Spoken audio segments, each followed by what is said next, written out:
And ఇక మా hero అయిన రోహన్ గారి గురించి చెప్పాలి. నేను కూడా నా చిన్నప్పటి నుంచి ఎన్ని ప్రోగ్రాంలు అయినా ఎన్ని ఫంక్షన్లు అయినా ఇంత బాగా మాట్లాడలేదు. రానాయన ఎన్ని రోజులు ప్రాక్టీస్ చేసావు సార్? ప్రాక్టీస్ ఏం లేదు సార్, మనసులో ఉన్నది బయటకు వచ్చేసింది. అంతే అంతే సార్. Very good. ఈయన కొన్ని చెప్పాడు కదా, నువ్వు ముందు నువ్వు వెళ్ళిపోగల ఈయన చెప్పాడు కొన్ని. మా డైరెక్టర్ గారు నన్ను తీసుకెళ్ళి నీళ్ళలో నించోబెట్టాడు, పొద్దున్న నుంచి మధ్యాహ్నం వరకు నన్ను ఎండలో నించోబెట్టాడు, నల్లగా అయ్యేంత వరకు నాకు అన్ని కష్టాలు ఉన్నాను. కానీ ఈయనకు మాత్రం లోపల ఒక ఆనందం ఉండేది. నాకు ఒక ఖుషిని ఇచ్చారు ఆయన.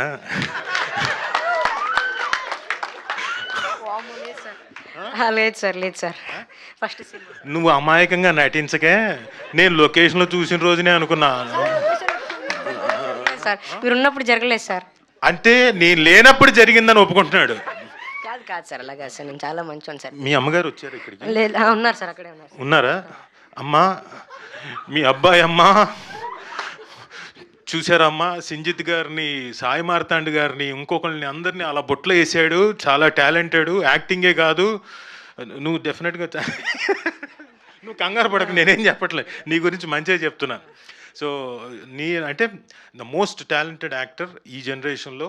అండ్ ఈ చిన్న వయసులో ఇంత చక్కగా యాక్టింగే కాదు, మాటలు కూడా స్టేజ్ మీదకి వచ్చి కాన్ఫిడెంట్గా మాట్లాడుతున్నాడు. కాబట్టి you will have a bright future and bright career.